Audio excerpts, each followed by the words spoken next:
Untuk indikator hipertensi yang melakukan pengobatan secara teratur, kita akan melihat bahwa definisi operasionalnya adalah, melakukan, melakukan pengobatan secara teratur adalah jika di dalam keluarga terdapat anggota keluarga berusia lebih dari 15 tahun yang didiagnosa sebagai penderita tekanan darah tinggi atau hipertensi yang berobat teratur sesuai dengan petunjuk dokter atau petugas kesehatan. Eee, Kemudian, kepada, anggota keluarga ini ditanyakan, indikator ini, kepada mereka yang sudah berusia lebih dari 15 tahun. Eee, Apabila, hasil pengukuran apabila datang ke lapangan, nanti teman-teman oleh, Pispeka yang akan melakukan pendataan, apabila membawa tensi, eee mohon agar diyakinkan betul bahwa mereka adalah menderita hipertensi karena ada beberapa kriterianya yang harus ditentukan. Misalnya harus 3 kali pemeriksaan dengan jeda waktu agar meyakinkan kita bahwa, mereka betul-betul hipertensi. Jangan karena, tensinya tinggi karena melihat, teman-teman datang terus harus tensi bisa naik, tensinya juga ada. Jadi ada beberapa mereka yang karena stres melihat petugas kesehatan juga bisa tinggi. Kemudian, apabila, tidak dilakukan pengukuran, berarti kita menanyakan apakah pernah didiagnosis penderita hipertensi atau tidak. Kalau iya, kita tulis ya, kalau tidak, ya tidak. Kemudian kalau iya, kita tanya apakah mereka, minum obat hipertensi secara teratur. Ini tentu saja harus dipertanyakan juga, apakah memang dianjurkan untuk minum obat secara teratur atau tidak. Kalau mereka tidak dianjurkan minum obat, ya kita, tetap harus, menanyakan apa saja yang mereka dapatkan, apa yang harus mereka lakukan. Kalau mereka hanya dianjurkan untuk, eee, mungkin pada awalnya mereka harus, diet yang, rendah garam, kurangi lemak dan sebagainya dan juga, olahraga untuk menurunkan, tekanan darahnya, itu bisa, tetap dikatakan ya, walaupun mereka tidak meminum obatnya. Kemudian, untuk, diagnosa hipertensi ini, kita, mohon maaf, hasil pengukuran tekanan darah dinyatakan, tidak menderita hipertensi bila hasil pengukurannya kurang dari 40 milimeter Hg, dan tekanan diastoliknya kurang dari 90 milimeter Hg. Eee, Menderita hipertensi bila lebih dari, itu. Kemudian, tadi, kalau ya kita katakan pakai simbol-simbolnya. Kemudian, jika, jika jawabannya, tidak, maka kita pakai T dan, jika eee, jawabannya ya, tidak perlu dilakukan pengukuran tekanan darah, karena sudah, diukur di puskesmas. Eee, bila, bila tidak, berarti harus dilakukan pengukuran darah. Bila pengukuran, tekanan darahnya tidak menderita hipertensi, maka diberi simbol M. Dan bila jawabannya tidak, maka pengukuran darahnya adalah, maka di diberi simbol T. Dan jika jawabannya tidak dan tidak melakukan pengukuran, maka simbolnya N. Eee, Pada mereka yang N ini diharapkan dianjurkan untuk, ke puskesmas untuk melihat lagi apakah mereka menderita hipertensi atau enggak.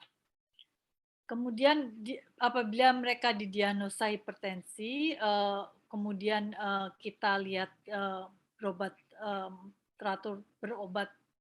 teratur atau tidak, kita lihat apakah mereka minum obat secara teratur. Dalam 1 bulan mereka biasanya secara teratur setiap hari minum obat, tapi mereka kadang-kadang ada yang lupa, kita masih bisa menerimanya dalam 6 hari, dalam 1 bulan kita boleh katakan kita katakan bahwa mereka berobat secara teratur. Kemudian dari hasil analisis data anggota keluarga yang tidak ada riwayat hipertensi sebelumnya, maka namun pada pemeriksaan ditemukan tekanan darah sistolnya lebih dari 140 atau diastolnya lebih dari 90 dan belum minum obat, kita harus lakukan koordinasi dengan program dan UKBN agar menganjurkan mereka datang ke puskesmas untuk ditegakkan diagnosisnya.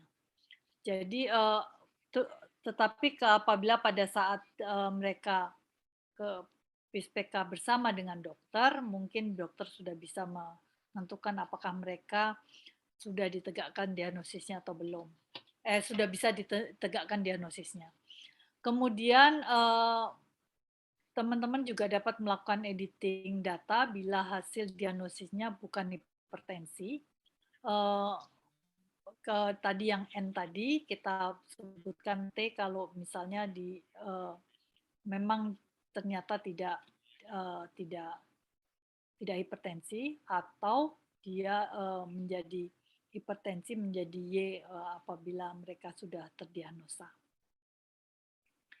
Dan mereka juga kita dianjurkan untuk melakukan pemeriksaan rutin ke puskesmas atau ke UKBM untuk mengecek tensinya dan juga menganjurkan untuk mendapat pengobatan secara teratur. Klarifikasi tekanan darah oleh tenaga program terkait, kita lakukan klarifikasi tekanan darah oleh tenaga medis dan penegakan diagnosa hipertensi diberikan tata laksana sesuai standar melalui pandu PTM. Kita juga melakukan pembinaan keluarga agar mereka membantu memonitor modifikasi gaya hidup penyandang hipertensi ini, baik melalui dietnya maupun olahraganya. Jadi diharapkan hipertensi ini bisa dilakukan ada dua modalitas kita dengan pengobatan secara farmakologi dan juga modifikasi gaya hidup yaitu dengan diet dan juga dengan olahraga. Kemudian kita juga melakukan pengukuran tekanan darah secara berkala, secara mandiri atau di UKBM atau fasilitas kesehatan. Memastikan keteraturan minum obat selama 1 bulan pertama, untuk selanjutnya dilakukan evaluasi dan updating data pada aplikasi sesuai dengan hasil yang ditemukan setelah intervensi selama 1 bulan. Kita katakan terkontrol apabila gejalanya, nanti teman-teman bisa lihat di PNPK memang ada beberapa hal yang beberapa kondisi kita tetap tidak menganjurkan di bawah 140 kondisinya, seperti pada mereka-mereka yang sudah hipertensinya memang biasa tinggi, kita harus turunkannya perlahan, tidak bisa langsung turun 140, namun mereka tetap bisa dikatakan terkontrol. Kemudian jika di keluarga tersebut tidak terdiagnosa hipertensi, kita berikan edukasi tentang pencegahan bagaimana caranya mencegah hipertensi, yaitu dengan diet dan juga dengan olahraga. Kemudian kita juga melakukan editing data pada aplikasi KS. Mengelola dan memanfaatkan sandingan data PISPK dan program terkait untuk perencanaan intervensi lanjutan. Nah, di sini teman-teman juga harus melakukan pencatatan dan pelaporannya, kemudian juga memastikan bahwa mereka datang kontrol setiap bulannya. Kemudian dapat memberikan kontrol untuk pemantauan minum obat secara rutin dan memberikan obat hipertensi untuk pemenuhan kebutuhan 2 bulan bagi anggota JKN. atau 1 bulan bagi yang bukan penderita bukan anggota JKN. Untuk kegiatan lintas program, kita harapkan adanya promosi kesehatan untuk memberikan penyuluhan dan konseling terkait pola hidup sehat, dan juga berhenti merokok bila penyandang hipertensi memiliki kebiasaan merokok. Tentu kita harus mengingatkan bahwa rokok dapat menyebabkan penyempitan pembuluh darah sehingga akan meningkatkan tekanan darah. Kita juga melalui program gizi memberikan intervensi terkait pola diet bagi penderita hipertensi dan pengelolaan berat badan berlebihan atau obesitas. Program Kesjaor memberikan intervensi terkait jenis aktivitas fisik apa yang bisa dilakukan oleh penderita hipertensi ini, terutama untuk menurunkan berat badan tadi bersamaan dengan gizi, tentu harus diberikan konseling bagaimana cara melakukan aktivitas fisik agar bisa menurunkan berat badannya. Kesehatan jiwa juga memberikan konseling terkait pengelolaan stres karena harus melakukan diet yang mengontrol dietnya dan juga memotivasi aktivitas fisiknya. Melalui kesehatan ibu dilakukan pemantauan tekanan darah dan memberikan tata laksana hipertensi pada ibu hamil. Kemudian pada kesehatan anak dilakukan rujukan pada kasus hipertensi anak ke FKRTL untuk menyingkirkan kemungkinan hipertensi sekunder pada anak. Kemudian jejaring puskesmas dilakukan pelaporan kasus hipertensi secara berkala. Diharapkan kita mendapatkan kasus hipertensi ini melalui Fasiankes yang ada di wilayah puskesmas, baik yang FKTP swasta maupun FKTP yang ada di sekitar kita, di sekitar puskesmas. Untuk tenaga kefarmasian, harus dipastikan ketersediaan obat hipertensi di puskesmas. Jadi jangan sampai ada putus obat bagi penderita hipertensi ini, terutama mereka-mereka yang mendapatkan amlodipin, bisa menyebabkan peningkatan tekanan darah yang tiba-tiba apabila dihentikan secara tiba-tiba. Berikutnya tentang untuk mereka yang terdiagnosa hipertensi, kita melakukan intervensi langsung dan edukasi untuk mereka agar patuh minum obat dan melakukan juga olahraga dan diet yang ini. Kemudian melakukan sinkronisasi data dengan data program PTM khususnya yang terkait dengan hipertensi. Kemudian melakukan updating data bila intervensi telah dilakukan. Program terkait yaitu melakukan pencatatan dan pelaporan surveilan faktor risiko PTM bagi penyandang hipertensi, serta melakukan pemantauan.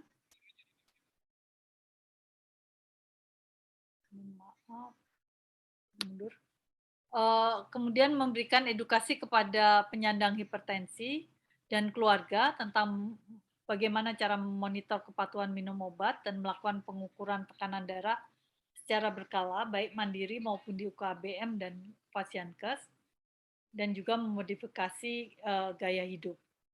Kemudian mengelola dan memanfaatkan sandingan data PISPK dengan program terkait. Jadi harapan kami baik di PISPK maupun di program nantinya hasilnya akan sama sehingga kita bisa lebih baik lagi melihat kondisi yang ada. Ini tadi saya sudah jelaskan sebelumnya hampir sama.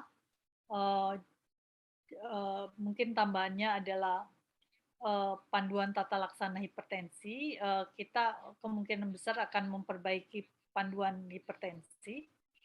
Pada penderita yang sudah terdiagnosa hipertensi, kita juga harus menjelaskan kemungkinan adanya faktor resiko untuk yang lebih berat lagi. Jadi adanya yang penderita hipertensi untuk menjadi jatuh kepada serangan jantung, kemudian stroke dan ginjal dan sebagainya.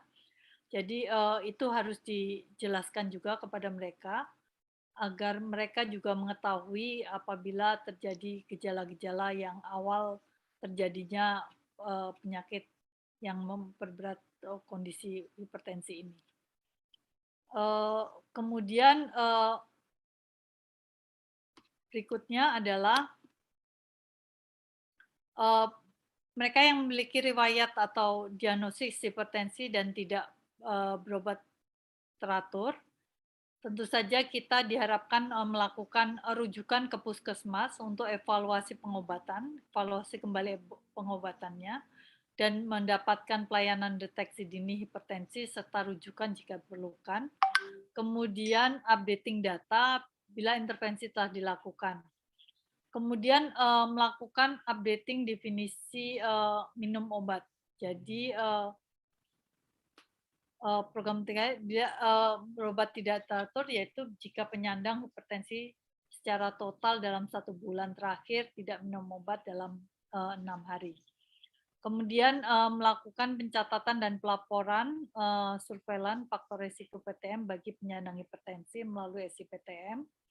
Kemudian melakukan pengolahan data, analisa data PISPK dan data program untuk mendapatkan determinan yang mempengaruhi kejadian hipertensi sebagai bagian dari pendekatan intervensi selanjutan. Dan memberikan edukasi kepada penyandang hipertensi dan keluarga untuk memonitor kepatuhan minum obat dan melakukan pengukuran tekanan darah secara berkalanya. Kemudian mungkin ini hampir sama dengan yang di atas. Kami teruskan untuk yang lintas programnya. Bagi keluarga, anggota keluarga lain yang keluarganya ada penyandang hipertensi yang berobat teratur, kita melakukan pembinaan agar mereka bisa mendorong atau melakukan memotivasi keluarganya agar tetap melakukan modifikasi gaya hidup, patuh berobat, kemudian juga mengukur tekanan darah minimal 1 kali per bulan, kemudian deteksi dini komplikasi hipertensi minimal 1 tahun sekali. Komplikasi ini mengikuti terdiri dari bisa dilakukan berupa EKG yang bisa dilakukan puskesmas, kemudian profil lipid untuk melihat kemungkinan terjadinya stroke, resiko stroke. Jadi ini semua harus dikerjakan juga pada mereka yang hipertensi dan kita motivasi keluarganya agar mereka mendorong keluarganya yang hipertensi untuk mau melakukan deteksi dini komplikasi hipertensi ini. Kemudian tentu saja di dalam program terkaitnya juga hampir sama tadi saya sudah jelaskan di depan, memberikan edukasi kepada keluarga tentang apa hipertensi dan juga risiko adanya komplikasi apabila hipertensinya tidak dijaga dengan baik, tidak dikontrol dengan baik. Dan melakukan pencatatan dan melakukan monitoring pelayanan minimal sesuai dengan standar yang diterima oleh penyandang hipertensinya 1 kali 1 bulan.